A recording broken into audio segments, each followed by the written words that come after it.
Good morning. I'd like to thank you for joining us here at the Greenbrier Church Online. This morning, I was hoping that we could spend a little time in the book of Proverbs. Specifically, I wanted us to look at Proverbs chapter 3, verse 5 and 6. As I was reading this passage, I began to think back to a time when Tristan and I were first married. We made the decision that we were going to work with a congregation. We happily set out to establish our home and to get our lives started together. At the time, I felt incredibly lucky. I thought that everything in my life was perfect, and it was. Until coming back from a retreat, I upset a young girl in the youth group. I didn't think it was a big deal at the time, but apparently she really wanted to ride on a van with one of her friends, and when I told her to get on a different van, it completely ruined her trip and just destroyed her entire life. She met her dad in the parking lot with tears in her eyes. Her dad's response to me was unlike anything that I had ever experienced. You see, he didn't come talk to me, he chose to talk about me. His rumors were ruthless. By the time his words got back to me, I was shocked. I was angry. I wasn't really sure what to do. I was young and stupid. What I wanted to do was confront her dad in a back alley. My anger quickly turned to dread because, you see, Trista and I had only been married a few weeks. What would she think if she heard the rumor? Would she believe me? Would she believe the rumor? I went home and I sat down with Trista and I told her what was being said and I told her who was saying it. She looked at me with pain in her eyes and then she said one of the most life-affirming things that I'd ever heard. She looked at me and simply said, "I trust you. I trust you."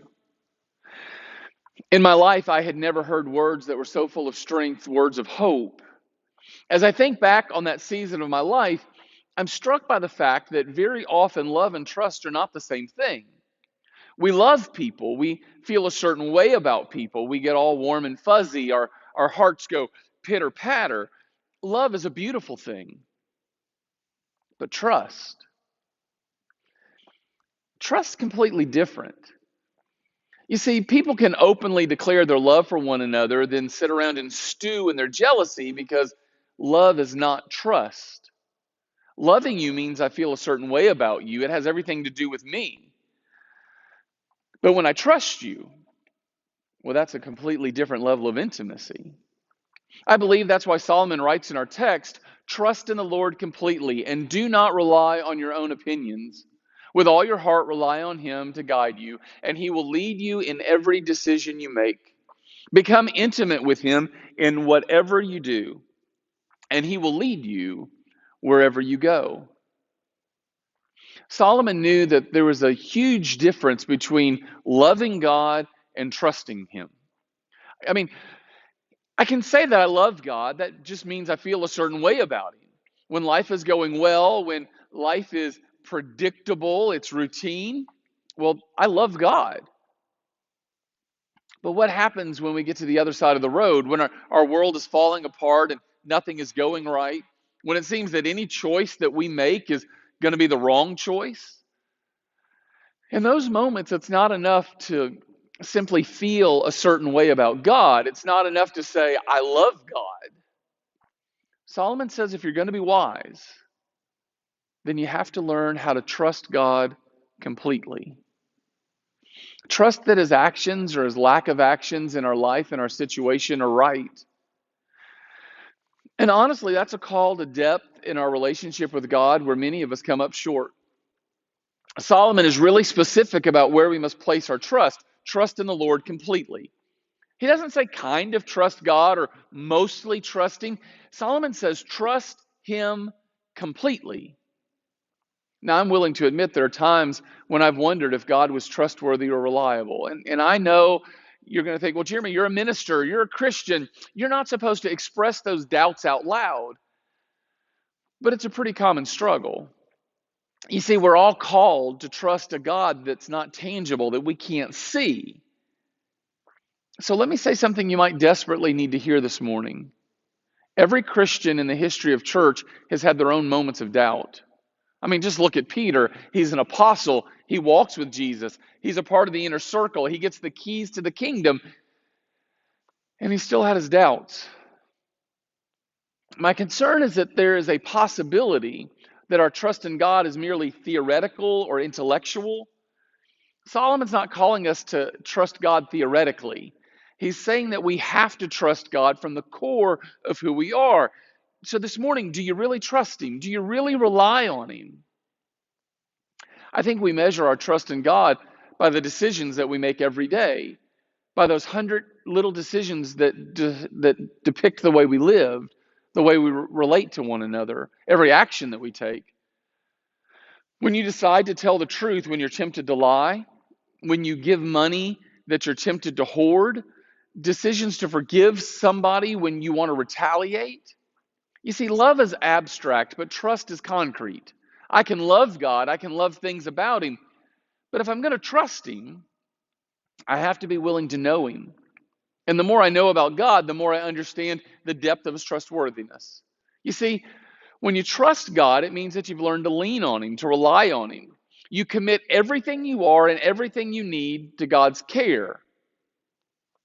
It means trusting God when life gets crazy and nothing makes sense, but more importantly, it means that we trust God when things are peaceful, calm, and boring. It means we trust God's character and His integrity. There are times in life when God seems so near, when everything that we believe seems to work. We pray for the sick, they get healed.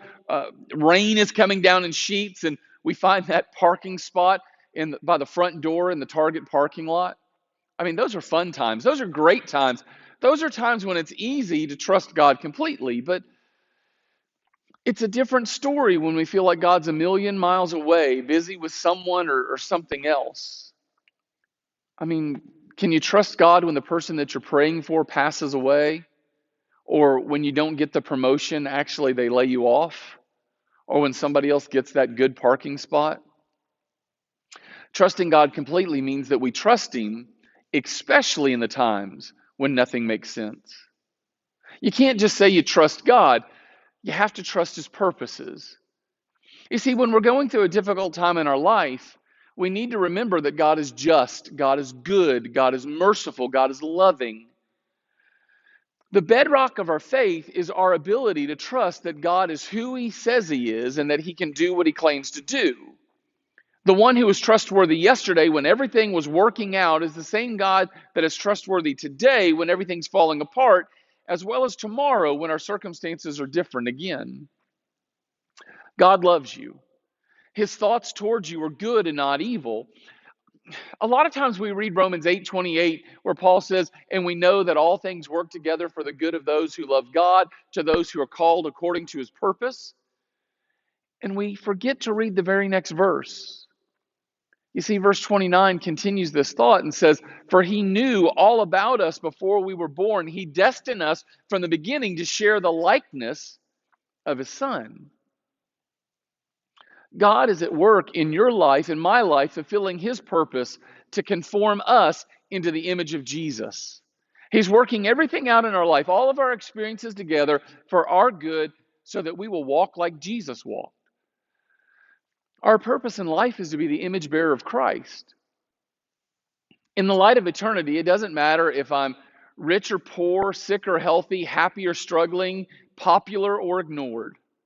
The only thing that matters is, are we fulfilling our purpose in life to be the hands and the feet of Jesus in our community, to be the light of Christ in our community? Solomon says we don't only trust God, but we're supposed to follow His lead in every decision we make. Paul writes again, this time in Ephesians chapter 2, we're the product of His hand, heaven's poetry etched on our lives, created in the anointed Jesus to accomplish the good works God arranged long ago. You see, God has a plan for you. He has great things to accomplish through His church, through the kingdom. If we just get up every day and obey God, then God's plan gets accomplished.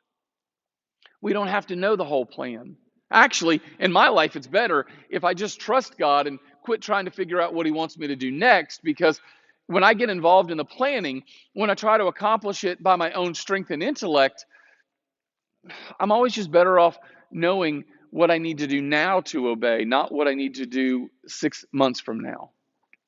You see, as I look back on my journey with Christ, I can honestly say 25 years ago, standing in that parking lot of that church building, I would have never told you that I would be a pulpit minister for a family of faith in Anniston, Alabama. But I can tell you that every day I've trusted God's plan, I've always been where I needed to be.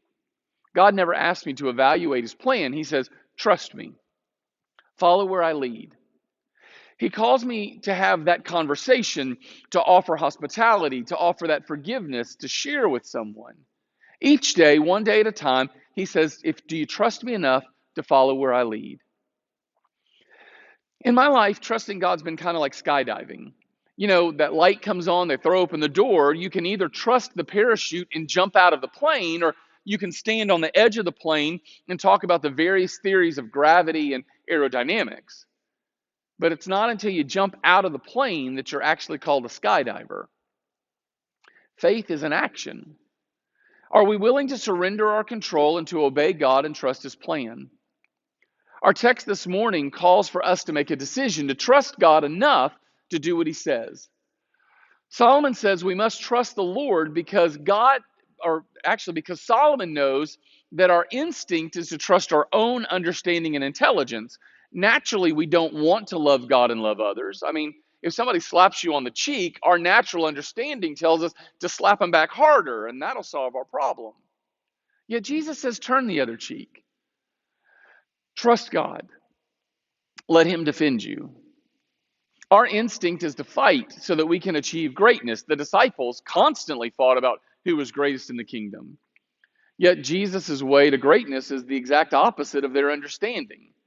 You see, they thought you grab the best seat, you climb the ladder of success, and Jesus says if you really want to be great, serve others. God's kingdom has been called the upside down kingdom, not because God is wrong, but because godliness is not the bedrock of our human nature. I mean, take Abraham as an example. Did he trust God? Well, yeah, we call him the father of faith. When God tells Abraham to get up and to lead and leave his family and to follow him, Abraham obeyed, not knowing where his obedience would take him. God goes to Abraham and says, that child that I gave you that is going to bring about the salvation of my people, I want you to sacrifice Isaac. And early in the morning, Abraham goes out to offer up Isaac as a sacrifice. He trusted God. He was faithful. But there are some tests along the way where he failed.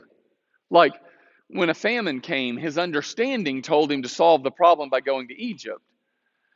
That just got him in another situation where his own understanding told him to lie about Sarah being his wife. And there's that whole ordeal where Sarah and Abraham leaned on their own understanding and Ishmael was born. And that's still causing our world issues today. Don't think for a single moment that you're better than Abraham. Events are going to come into our lives that naturally cause us to ask why. Why is this happening? Why is it happening to me? What have I done to deserve this? Why isn't this working out the way that I planned it to work out? Why? God's not scared of those questions. He's not offended when we ask them, but often his answer is very simple. Don't lean on your own understanding. As strange as it might sound, often the answer to why is trust me, especially when it goes against our understanding and it doesn't make sense. When my brother-in-law was younger, he spent some time working on a dive rescue team. I remember one time he was telling us a story about working in a river. It was really dark and murky, and he was down there for a while and he lost his bearings. He said he couldn't tell which way he needed to swim to get to the surface of the water. He said if it wasn't for the bubbles, he would have drowned. I probably looked confused because he went on to explain that whenever you're in the water and you lose all your bearings, all you have to do is look for the bubbles because the bubbles always go to the top of the water.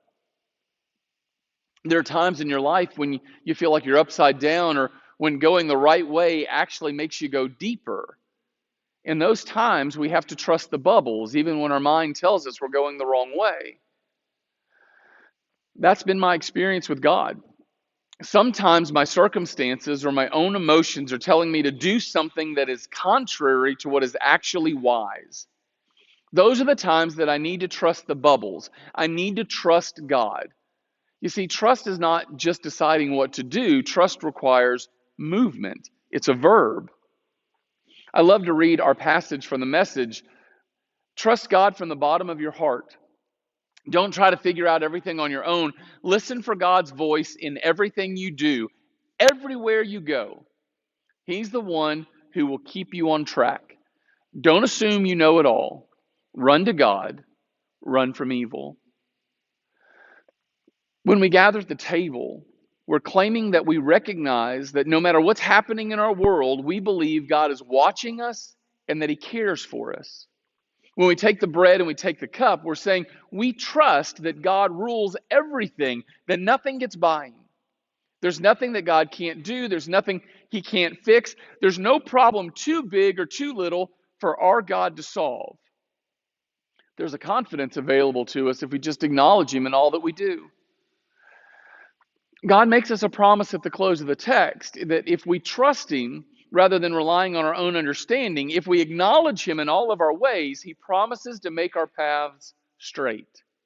He'll go before us and prepare the way. As we go to the table this morning, we're reminded He has already done that. He's already prepared a way.